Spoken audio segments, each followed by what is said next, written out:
Master minds commerce చదవాలనుకునే 10th inter విద్యార్థుల తొలి ఎంపిక. నమస్తే రమగారు. నమస్తే రమగారు, ఏదైనా జానపద గాథ? చందమామ కథలు బోల్డ్ ఉంటాయి కదా. అవును. పూర్వం ఒక అడవిలో ఓ తల్లి ఇద్దరు కొడుకులు ఉండేవాళ్ళు. ఏదో చాలా చిన్న జీవితం వాళ్ళది. ఆ అడవి చివరున్న పల్లెల్లో ఉండేవాళ్ళు. ఆ పల్లె తాలూకు చివరి భాగం అనమాట వీళ్ళున్నది. అయితే ఇద్దరు కుమారుల్లో పెద్దవాడు అన్నాడు, అమ్మ ఎన్నాళ్ళే ఇక్కడ ఇట్లా ఎక్కడికైనా వెళ్ళి ఏదైనా సంపాదించుకొస్తాను, ఇట్లా ఏమీ లేకుండా ఉంటున్నాం మనం అని అన్నాడు. అంటే సరే వాళ్ళ అమ్మ ఒప్పుకుంటే సరే ఏమన్నాడు, రేపు ఇప్పుడు బయలుదేరుతానన్నాడు. తమ్ముడికి ఒక కత్తి ఇచ్చాడు. కత్తి ఇచ్చి, అబ్బాయి ఈ కత్తి నా చిన్నప్పటి నుంచి నాతోటే ఉంది, ఇది ఎప్పుడైనా తుప్పు పట్టి పాడైపోయింది అనుకో, నాకు ఏదైనా అయినట్టు, ఈ కత్తిని జాగ్రత్తగా పెట్టుకో నీ దగ్గరని తమ్ముడికి కత్తి అప్పచెప్పాడు. తల్లి ఏం చేసింది, సరే ఇంట్లో పిండి చూసి బియ్య పిండి కనపడింది. ఆ ఇంట్లో ఉన్న పిండి అంతా పోసి ఇంత రొట్టె చేస్తే, అబ్బాయి ఇది మొత్తం ఇవ్వమంటావరా, నీకు కొంత ఇవ్వమంటావా అంటే, అబ్బా ప్రయాణం పెద్దది కదమ్మా, మొత్తం ఇచ్చేసేయి నాకేనన్నాడు.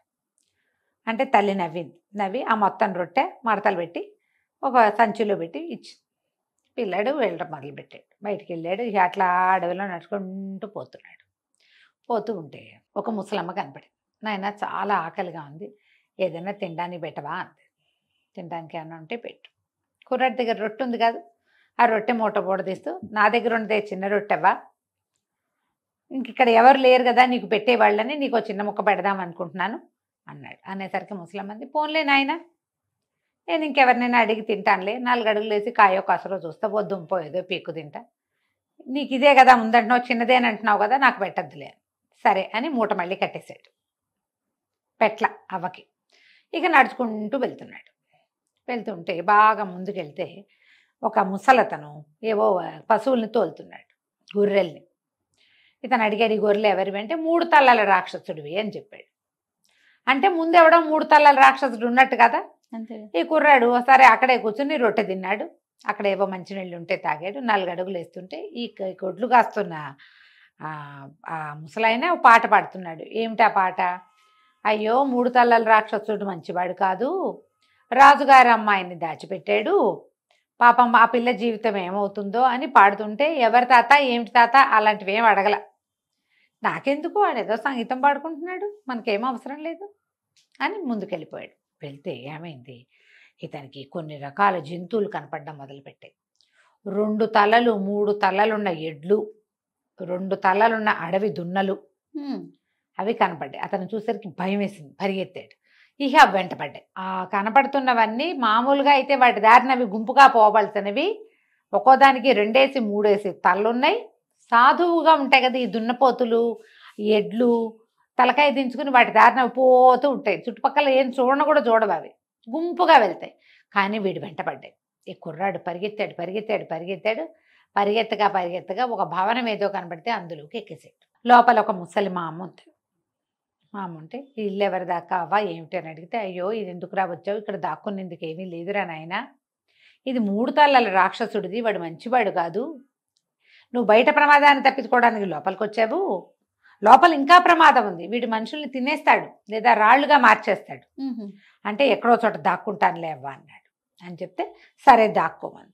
ఈ వంట ఇంటికి వెనకాలగా కొన్ని స్తంభాలు లాంటివి ఉన్నాయి. ఇప్పుడు వంట వండుతోంది ఆ 3 తలల రాక్షసుడి కోసం ముసలమ్మ. లోపలికి వెళ్ళి ఆ స్తంభాల వెనకాల దాక్కున్నాడు. ఇంకొక గంట పోయేసరికి వాడట మెల్లిగా మాగన్నుగా కునుకుపడి, ఇంత పరిగెత్తాడు కదా పాపం, కునుకుపడుతుండగా ఆ 3 ధన అని శబ్దమైంది. ఆ 3 తలల రాక్షసుడు లోపలికి వచ్చాడు. రావటం నరవాసన, మనుషులు వాసన వస్తుందని కేకలు పెట్టాడు. ముసలమ్మ ఎవరు రాలేదని చెప్పింది కానీ వాడు ఊరుకోలే.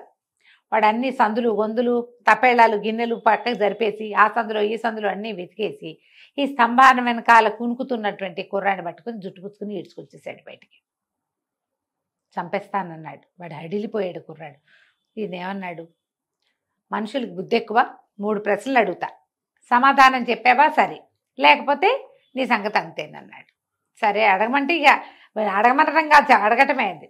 వాడు ఏమడిగాడు, ఏ పక్కన కోణాలు లేని వస్తువు ఏది, కోణాలు లేని వస్తువు, మొనలు లేని వస్తువు అడిగాడు ఒకటి. తర్వాత చిన్నదయ్యే కొద్దికి ప్రమాదకరమైంది ఏది, మూడోది సజీవుల్ని మోసుకెళ్ళే నిర్జీవమైనది ఏది? వీడికి బుర్ర పనిచేస్తేనో, మామూలుగా ఏదైనా ఆలోచిస్తే ఒక రకం, సడన్గా పెద్ద పెద్దగా అరుపులు, కేకలు, బొబ్బలు, 3 తలలున్న రాక్షసుడు వాడు తన్ని జుట్టుపుచ్చుకుని ఈడ్చుకొచ్చి నుంచోబెట్టడము. ఈ స్ట్రెస్కి వాడికి బుర్ర మైండ్ అసలు పనిచేయదు. పనిచేయదు. మామూలుగానే వాడు అంతంత మాత్రం ఆలోచించడు, ఆలోచించని వాడు ఇంకా అసలు ఆలోచించలేకపోయాడు. మెమ్మే బెబ్బే అన్నాడు. అనంగానే 3 తలల వాడు తన చేతిలో ఉన్న త్రిశూలంతో వాడిని ఇట్లా అన్నాడు. అనంగానే వాడు ఒక శిలా విగ్రహంలాగా మారిపోయాడు. ఇక వాడు అక్కడే ఉండిపోయాడు. రోజులు గడిచిపోయినాయి. ఎప్పటికీ ఆ మా పెద్ద పిల్లవాడు తిరిగి రాల. కొన్నాళ్ళు పోయాక ఏదో పని అవసరం వచ్చి అన్నయ్య ఇచ్చిన కత్తి ఉంది కదా, ఆ గడ్డి కోయటం కానీ ఆ కత్తి తీసుకున్నాడు చిన్నపిల్లాడు. చూస్తే ఏముంది, ఆ కత్తి తుప్పెక్కిపోయింది. అప్పుడు అనిపించింది, అయ్యో అన్నయ్య చెప్పాడు, నేను మర్చిపోయాను. ఇది తుప్పెక్కిపోయింది అంటే ఏదైనా సమస్య అయిందా? కత్తులు తుప్పెక్కుతాయి సహజంగానే, మరి ఇంత ఎక్కిపోయింది తుప్పు. ఏదో చూద్దామనిపించింది. అమ్మ అన్నయ్య ఏమైపోయాడు అని నేను వెళ్ళి చూసొస్తాను, అడవిలో ఆను పాను కనుక్కొస్తానని చెప్పాడు. సరే తల్లి సరేనంది. ఆవిడ మళ్ళీ వెతికింది, బియ్య పిండి పెట్టి రొట్టె చేసింది. సరే రొట్టె చేశాక, నాయన రొట్టె పట్టుకెళ్తామంటే, ఇంకేముందమ్మా అన్నాడు. రొట్టె రా ఉంది, మొత్తం పిండి అంతా పోసి రొట్టె చేశానంటే, అంత పిండి రొట్టె నాకే ఇస్తే నువ్వేం తింటావమ్మా, సగం సగం చేసుకో, సగం నువ్వు ఉంచుకో, సగం నాకు ఇవ్వన్నాడు పిల్లాడు. పెద్దవాడు వెళ్ళేటప్పుడు తమ్ముడు తల్లి ఇద్దరున్నారు వెనకాల, కానీ వాడు మొత్తం పట్టుకుపోయాడు. సగంతో రొట్టె మా తల్లి ప్యాక్ చేసి ఇచ్చింది. ఇతను మీ అబ్బాయి నడవటం మొదలుపెట్టాడు. చిన్నవాడు నడుస్తుంటే ఒక ముసలి మా అమ్మ కనపడింది. మా బాబు చాలా ఆకలిస్తుందిరా, ఏమైనా పెడతావా అంటే, పెడతాలేవా, చిన్న రొట్టె చెరుసగం తిందాం, ఈ పూటకు సరిపోతుంది, రేపటి సంగతి రేపు ఆలోచిద్దాం అని చెప్పి ఓ రెట్టె ముక్క తుంచి ముసలి మామకు పెట్టాడు. జయం అవుతుందిరా నాయన, నువ్వు ఏ పని మీద వెళ్తున్నావో ఆ పని అవుతుందని చెప్పింది. ముందుకెళ్ళాడు. గొర్రెలు కాస్తూ ఒక ముసలతను కనిపించాడు.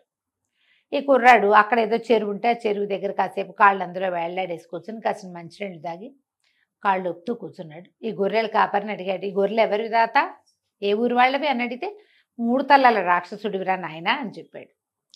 అప్పుడు కుర్రాడికి ఆశ్చర్యం, 3 తలల రాక్షసుడు ఉన్నాడా ఈ అడవిలో, ఎక్కడుంటాడు ఏమిటి అని అడిగాడు. అడిగితే కొండ మీద ఉన్నటువంటి భవనంలో ఉంటాడు. అంటే ఇప్పుడు కొండ వైపుకు వెళ్ళకూడదు కదా. ఈ కుర్రాడు ఆలోచించుకుంటూ, సరే ఏం చేద్దాం, ఏ పక్కకి వెళ్దామని ఆలోచిస్తుంటే ఈ ముసలాడు పాట మొదలుపెట్టాడు. అందగత్తె అయిన రాజుగారి కుమార్తె ఉంది, దానిని 3 తలల రాక్షసుడు ఎత్తుకుపోయాడు. పాపం ఆ పిల్ల జీవితం ఏమవుతుందో, రాయి అయిపోయిందో, రప్పైపోయిందో, ఏమైపోయిందో అనేసరికి ఈ కుర్రాడు 3 తలల రాక్షసుడు అంటే ఇందాక నువ్వు చెప్పావు ఈ గొడ్ల వానరు వాడేనా అని అడిగాడు. అవునరా నాయన వాడేను, రాజుగారు అమ్మాయిని ఎత్తుకొచ్చేసాడు, నీ ఏడు ఉంటుంది అమ్మాయికి, చాన్నాళ్ళు అయింది, కొండ మీద ఉన్న భవనంలో పెట్టాడు పిల్లని. ఏం చేస్తాం మేము, ఇగో ఈ జంతువులు వీటిని వేటాడడం, వీటిని కాపాడడం తప్ప మాకు రెండో గతి లేదురా నాయన, ఎవడైనా వాడిని ఒక్క వేటితో చంపేస్తే గాని కుదరదు. కుర్రాడు ఏం చేశాడు, వాళ్ళ అన్నయ్య కత్తిని మోసుకొచ్చుకున్నాడు తనతో పాటు. సరే అక్కడ చెరువు దగ్గర కూర్చుని కొద్దిగా నీళ్లు చల్లి అక్కడ ఏదో పలుకురాయి అంటే ఆ రాయి పెట్టి దాన్ని బాగా సాని పట్టుకున్నాడు కత్తిని. ఒకే దెబ్బతో నరికేయాలి. నరుకుతామో లేదో, కత్తి ఉండాలిగా ముందు. ఆ అన్నయ్య తుప్పట్టిపోయిన కత్తికి మట్టి పెట్టి బాగా తోమి చక్కగా పలుకురాయి మీద సాందేసి పదును పెట్టి ఉంచుకున్నాడు. మొల్లో పెట్టుకుని నడవటం మొదలుపెట్టాడు. వెళ్తుంటే వీడికి జంతువులు కనపడ్డాయి. ఎట్లా ఉన్నాయి అవి, ఒక్కొక్క దానికి 2 తళ్ళు 3 తళ్ళు, ఎడ్లు, దున్నపోతులు, ఇంకేమిటో విచిత్రమైనవి మీదకి వచ్చేస్తున్నాయి. వీడు కత్తి తీసి ఉంచున్నాడు. రయ్యమని వస్తుంది ముందుకు ఒకటి, కదలకుండా నుంచినేసరికి పక్క నుంచి వెళ్ళిపోతుంది. ఓహో, పరిగెట్టాడు అనుకో, వీడు వెనకాల పరిగెడుతుంది. నుంచుంటే వాడిని ఏం చేయదు అది. వీడు ప్రతి జంతువుకి తిరగబడ్డం మొదలుపెట్టాడు. ఒక అరగంట గడిచేసరికల్లా వాటికి విసుగు పుట్టింది. వీడు ఉన్న వైపుకి రాకుండా ఇంకో పక్క నుంచి వెళ్ళిపోవటం మొదలెట్టినాయి అవి. సరే ఇక్కడి నుంచి నడిచాడు. నడవగా నడవగా కొండ కోసం మీద పెద్ద భవనం కనపడుతోంది. అందులోకి వెళ్ళాడు. లోపలికి వెళ్ళి ఎవరున్నారు లోపలని కేకేశాడు. ఆ ముసలి మా అమ్మ బయటకు వచ్చింది. నేనే ఉంటాను రా నాయన, ఇది 3 తలాల రాక్షసుడిది, ఇది అస్సలు సేఫ్ కాదు, ఇక్కడ చాలా ప్రమాదం ఉంది, వీడు సరైన వాడు కాదు, చంపేయచ్చు, తినేయచ్చు, రాయం చేయొచ్చు, ఏమైనా చేస్తాడు, కాబట్టి వాడి మనసులో ఏది ఉంటే అది వెళ్ళిపోమని. వెళ్ళిపో, వీడికి ప్రశ్నలు ఉంటాయి, అవన్నిటికీ సమాధానాలు చెప్పాలి అంటే కుర్రాడు అన్నాడు, ఎన్ని కావాలంటే అన్ని ప్రశ్నలకి నేను సమాధానం చెప్పగలను అని అన్నాడు. ఇంతలో ఆ రాక్షసుడు వచ్చేసాడు. నరవాసన అని ఈ పిల్లాడిని జుట్టుపుచ్చుకుని దగ్గర లాక్కున్నాడు. వాడు అస్సలు బెదర్లా, సిద్ధంగా ఉన్నాడు. వాడికి 3 తల్లున్నాయి ఆ రాక్షసుడికి. రాక్షసుడు అన్నాడు, ఏరోయ్ నీకేం భయం లేనట్టుందే, సరే 3 ప్రశ్నలు ఉన్నాయి, సమాధానం చెప్తామండి. 3 కాదు 30గానే చెప్తా, నాకు తెలుసు. మహాభారతంలో యక్ష ప్రశ్నలు బాగానే నేను 100 సార్లు విన్నా, మా అమ్మ చెప్తుంటే నాకు తెలుసు అన్నాడు. సరే బాగుంది. మొనలు లేని వస్తువు ఏది అని అడిగితే బంతి, దానికి మొనలు ఉండవు. ఇప్పుడు చతురస్రం, దీర్ఘచతురస్రం, త్రికోణం అన్నిటికీ కొసలు ఉంటాయి. అవును. బంతికి ఏముంటుంది? రాక్షసుడు ఉలిక్కిపడి వెనక్కి జరిగాడు. తను చంపేస్తాడనమాట, వాడికి తెలుసు. రెండో ప్రశ్న అడిగాడు. రెండో ప్రశ్న ఏమిటి? సజీవుల్ని మోసే నిర్జీవులదేమో చివరిది. ఆ చిన్నదయ్యే కొందికి ప్రమాదకరమైంది ఏది? వంతెన. వంతెనలు ఎంత సన్నవైతే అంత ప్రమాదం. చిన్న వంతెనలు ఎక్కువ ప్రమాదకారి కదా, చటుక్కుని పడిపోతాయి. ఉలిక్కిపడ్డాడు రాక్షసుడు. ఇంకొక 4 అడుగులు వెనక్కేసాడు.